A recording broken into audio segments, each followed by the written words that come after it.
बरस का सफ़र तय करके यहाँ तक पहुँचे हैं, मगर बड़ी तसल्ली के साथ रिटायर हो रहा हूँ। इतने बड़े परिवार के साथ, कुनबे के साथ, इतने बड़े रिश्तों के साथ रिटायर हो रहा हूँ। दोस्तों, मुझे वीराने के वो दिन भी याद हैं जब एडमिनिस्ट्रेशन कुछ नहीं कर सकती थी, सब जगह पे बंद सन्नाटा और एक तरह का डर और दहशत का माहौल होता था। मगर मुझे याद है कि पुलिस का जवान तब भी ट्रैफिक की वर्दी पहन के या खाकी वर्दी पहन के कहीं ना कहीं किसी चौक चौराहे में लोगों की ज़िंदगी को आसान करने के लिए लगा होता था। हमने मुश्किल के दौर के बाद एक नया उभरता हुआ संभलता हुआ वक्त भी देखा। जम्मू कश्मीर पुलिस एक नई फोर्स के तौर पे उभर के सामने आई और उसके बाद कभी पीछे लौट करके नहीं देखा। अर्ली 90 से लेकर आज तक जम्मू कश्मीर पुलिस ने बहुत बड़ी चुनौतियों का मुकाबला किया, मगर कभी हौसला नहीं छोड़ा, कभी हिम्मत नहीं छोड़ी, हमेशा आगे बढ़े। एजिटेशनल टेरर, चाहे वो अमरनाथ लैंड रोक के साथ हो, चाहे शोपियां रेप का मर्डर केस के नाम पे हो, चाहे मच्छल फेक एनकाउंटर के नाम पे हो, चाहे बुरहान वानी की किलिंग के नाम पे हो, चाहे जहाँ पर मौत के सौदागरों की दी हुई बंद कॉल्स और उस तरह के और बहुत सारी तकरीबों और साजिशों के तहत हो, उस दौर में भी जम्मू कश्मीर पुलिस ने कभी अपना सर नीचे नहीं किया। हमने वक़्त के साथ अपने आप को एडजस्ट करना ज़रूर सीखा, मगर वक़्त के साथ टूटना नहीं सीखा, खड़े रहना सीखा।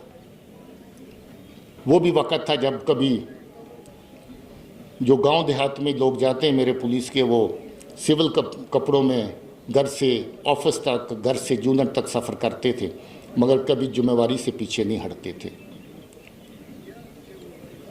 डीजी का कार्यभार जब मुझे दिया गया, मुझे लगता था कि मुझसे ज़्यादा काबिल लोग डीजी बनने के लिए अवेलेबल थे, मगर मैं ऊपर वाले का शुक्र समझता हूँ कि इस बहादुर फोर्स को, जम्मू कश्मीर पुलिस जैसी बहादुर फोर्स को, इनके अफसरों और जवानों को लीड करने का मौका मुझे मिला। मैं बहुत खुशकिस्मत हूँ और ऊपर वाले का शुक्रगुजार हूँ। ये 5 सालों का सफ़र फिर एक बड़े मायूस से माहौल से शुरू हुआ था। वो रियाज नाकू का कहर, वो जाकिर मूसा का भूत, वो गिलानी के गलबे, वो सराई की साजिशें, पता नहीं क्या क्या, बड़े बड़े कमांडर, बड़े बड़े तोपची, बड़े बड़े उनके मकसूबे। मगर दोस्तों, उस मायूसी का दौर लेट 18 की बात कर रहा हूँ, जब सैकड़ों की तादाद में SPO इस्तीफ़े दे रहे थे क्योंकि बड़ी बड़ी तंजीमें और बड़े बड़े कमांडर धमकियाँ भेज रहे थे कि आप नौकरी छोड़ के घर बैठ जाइए। उन सैकड़ों हज़ारों की तादाद को फिर से वापस लौटने का माहौल इसी जम्मू कश्मीर पुलिस के जवानों ने, जम्मू कश्मीर पुलिस के बहादुर अफसरों ने फराहम किया। मैं याद करता हूँ कभी कि उस दौर में अगर हम थोड़ा सा भी कमज़ोर पड़ जाते तो क्या होता, मगर हम कमज़ोर नहीं पड़े। हमने उस चुनौती को भी कबूल किया और इस बहादुर फोर्स ने फिर से उन कमांडरों को, उन बड़े बड़े कलाकारों को जो जहाँ अमन के दुश्मन, आवाम के दुश्मन, दहशत के साथी, बर्बादी के साथी थे, उनका सफाया किया।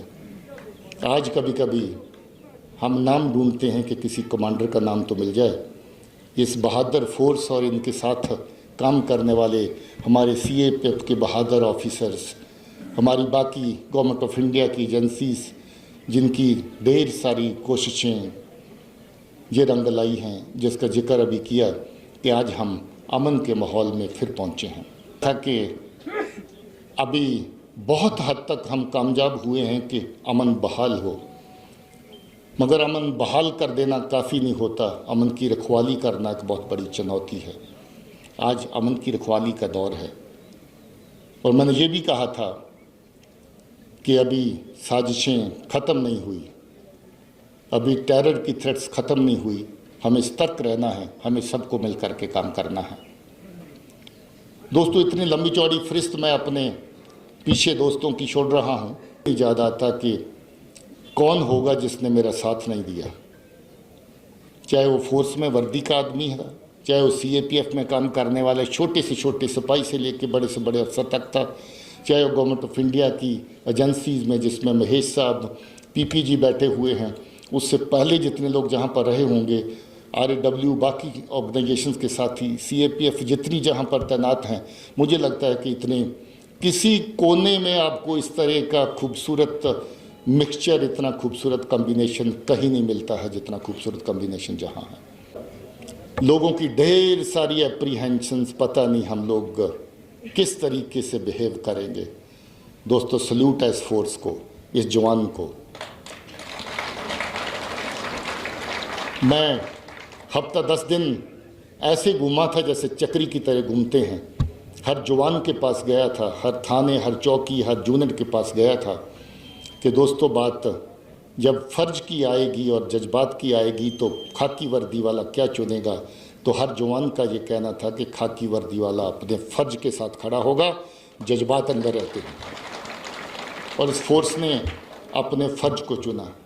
दोस्तों, बड़ी बड़ी हस्तियों के दौरे हुए। मैंने उस हालात के अंदर भी अपनी फ़ोर्स के सीआरपी, आर्मी, सीएसएसबी, जितनी भी फोर्सेस तैनात थी ग्राउंड के ऊपर, उनके हंसते खिलते चेहरे, हाथ में हाथ पकड़ के एक दूसरे के साथ खड़े हुए लोग जब उनके सामने पेश किए तो लोगों को भरोसा हो गया कि मुश्किल हालात यूं ही नहीं निपटे जाते। मुश्किल हालात में एक दूसरे का हाथ थाम के एक दूसरे के साथ कंधे से कंधा मिला के खड़े होना सीखना पड़ता है, उसको ज़मीन के ऊपर इंश्योर करना पड़ता है।